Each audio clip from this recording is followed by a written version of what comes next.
Hi, this is the fifth episode of Love in the Time of the Trump Era. Enjoy. Around 10 p.m., Hillary won the state of New Mexico and Connecticut.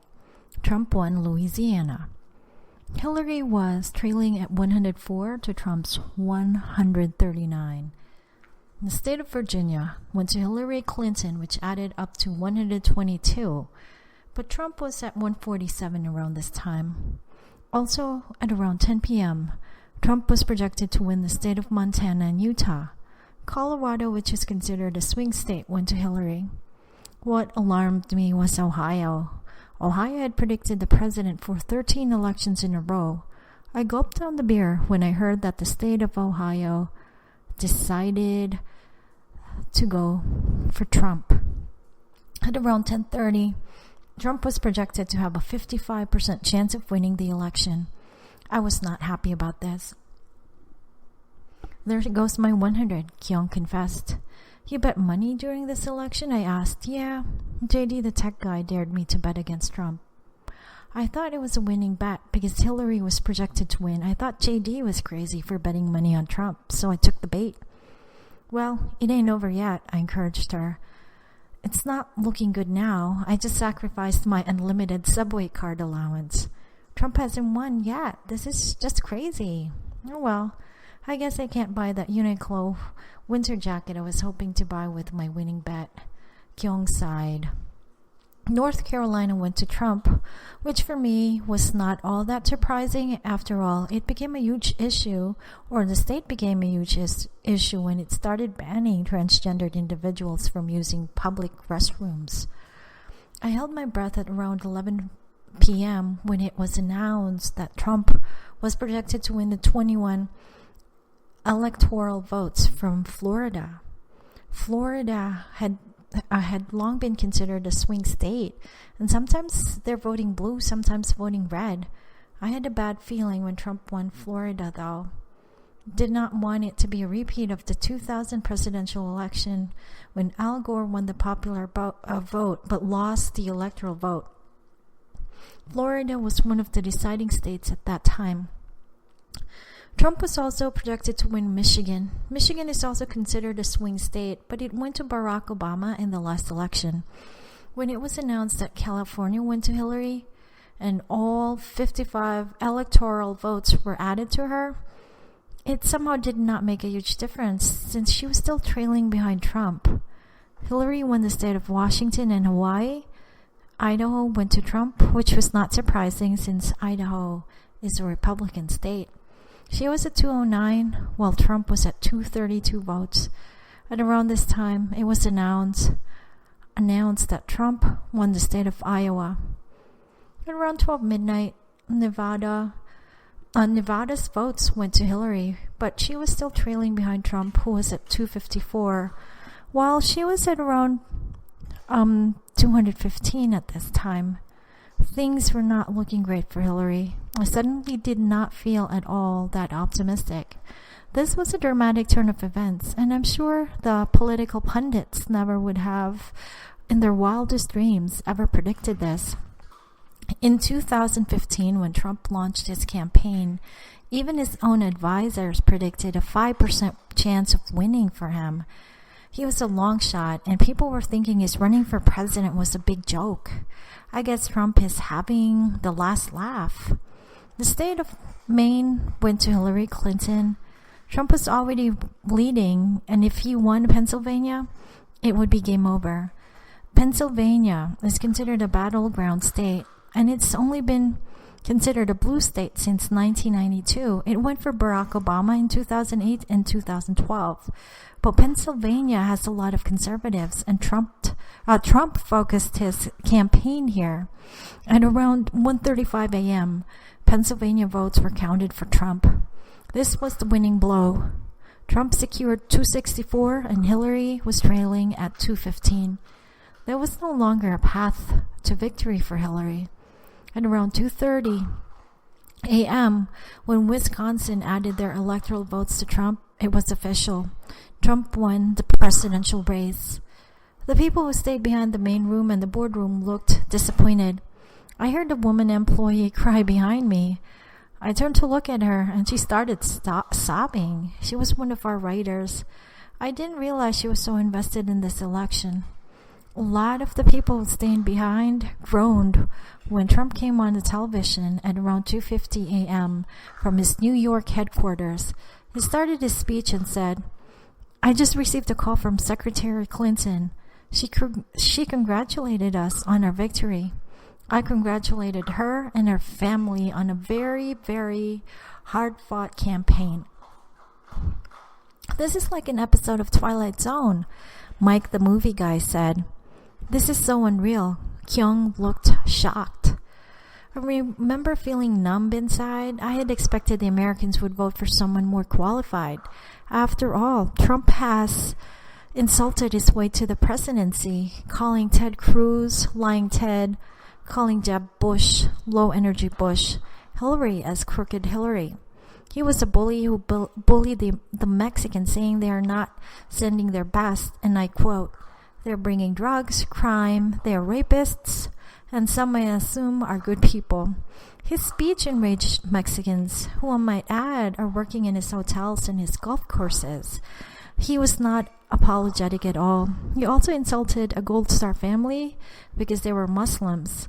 To say that Trump was politically incorrect is an understatement. He had no filter, and apparently, as he had predicted, he can get away with shooting someone in Fifth Avenue. By winning the presidency, there was no retribution for all the things that he said. I fear for the future of America. And if he had been chosen to represent this country, he represents the worst impulses, not just of an American, but as a human being. And as if Kyung heard my thoughts, she said, "Oh, the humanity." "I really don't know what to say," I told Kyung. "This is shocking for me. I can't process this." Everything was a blur after the event. People started to head towards the exit. I spotted Elaine among the masses. I saw her expression as he headed out the door with the boss, TH. She looked really sad. The boss looked stoic as usual. It was hard to read him. I decided to head to the bathroom before we headed to Kyung's place. When I entered the restroom, there were like a dozen women employees lining up. I drank a lot of beer and I really had to go really bad. I couldn't wait in line anymore. I decided to go up to the top floor where the video editing rooms were located. I'm sure there were no people upstairs. I used the stairs since the elevators were crowded as people were hurrying to go back home. The top floor was dark and it looked creepy.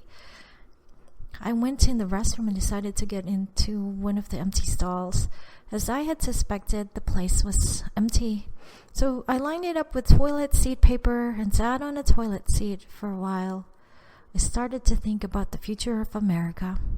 Unloading a lot of pee from over-drinking beer, I felt a bit lightheaded and maybe a little tipsy. When I was about to flush the toilet, I heard people coming in, and it seemed like I heard smooching. I tried to peer through the gap of the bathroom stall. The first thing I noticed were the hot pink shoes. I remembered the similar pair worn by Gladys. I saw the woman was embracing smooching a guy, and since his back was turned against me, at first I didn't know who it was until I looked at his shoes. It was the golden pair of sneakers with wings. It was unmistakable. "Ted," I gasped silently. "And Gladys?" My mind could not process all of this. They were in the heat of the moment, acting like horny animals. Gladys sat on the sink and Ted was passionately kissing her. Ew, I thought. This was the most unpredictable coupling that I know. I think we should go inside one of the stalls, Gladys told Ted. I started to panic. What if they discovered I was in one of those stalls? Didn't want to be labeled as a voyeur, or worse, a no-good creep. I'm just going to lock the door so no one can come in, Ted suggested. I sighed a sigh of relief. Then I started to panic again. I was going to be stuck here. Okay, Gladys agreed. I started to slowly lift one foot at a time up to the toilet seat. I tried not to breathe too loudly. This was really going to happen to me. On Trump's day of victory, I get to see two adults humping. I did not sign up for this. I felt my phone vibrate. I'm glad I did not put the ringer on. Otherwise, it would have been really awkward if I got found out.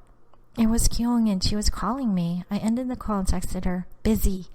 Gladys and Ted did not hear my phone vibrate and did not hear me text a reply since they were busy doing their thing. Luckily, the humping lasted for just 5 minutes. There was moaning and groaning, which I cannot unhear, unfortunately. I can definitely say that Ted is not a marathon guy. He is more like a sprinter. I've been traumatized from witnessing this alliance. Ew, ew, and ew. I wish I had just gotten out of the stall and run out of there the first chance I got. But my brain had turned to mush from the day's events. Gladys fixed her hair and her makeup. Ted fixed his eyeglasses. They didn't say anything to each other after. They both just left. I stayed for 5 more minutes, shocked from what I had witnessed. I felt my phone vibrate again, and it was Kyung. She was calling me again. I'm upstairs, I whispered. Why are you whispering? She asked. I can't tell you right now. Why? What's happening? Maybe you can go pick me up upstairs. I can't move. What? Where upstairs? The top floor video editing area. I'm in the restroom. What are you doing there? I can't explain as of this moment. Can you just pick me up? You are such a baby, she said. There better be a good explanation for this. Yeah, there is. Kyung came up to the top floor restroom. I had not gotten out of the bathroom stall just yet. Where the hell are you? She said. I'm here. I'm in one of the stalls, I whispered. Why are you still whispering? This is so strange, she asked. Did you see anyone hanging out in the video editing area? I asked. No. We're the only ones here. Great. I started speaking in my normal voice again as I got out of the bathroom stall. Why are you hiding in a bathroom stall? I'm still paranoid. Let us talk about it on our way to your apartment. What? Kyung looked puzzled. Can we walk? Walk? It's going to be a 15-minute walk. I feel like walking. I told Kyung it's one of those days. While we were walking, I explained to Kyung what happened. How I could not unsee and unhear what I had witnessed. It was unexpected too. I never expected Ted would be a ladies' man. I mean, Gladys is pretty and I can see why he digs her. So you mean to say you saw everything? Kyung looked shocked. Yeah, I mean the whole deed, I explained. It was kind of traumatic. Yikes, I wish I went up to the restroom with you. Well, if you did, you would totally have run out of there or would have made a scene. True. I think this whole election thing, it's the Trump effect. Making people wacky. I revealed my hypotheses, that Trump just has an effect on people. They go bonkers. I still can't believe it. Trump won. Kyung suddenly looked depressed. I'm so depressed, I told Kyung. We walked to our apartment silently for the next 5 minutes. When we reached our apartment, Kyung showed me the convertible couch. She handed me 2 pillows and a fleece blanket. We said our goodnights, and Kyung went to her room to sleep. I checked my social media and news feed before I slept. It was a strange day, all in all. I closed my eyes and fell asleep. This is the end of the episode. So there's going to be more. And I hope you stay tuned. And thank you very much for listening. Thank you. Goodbye.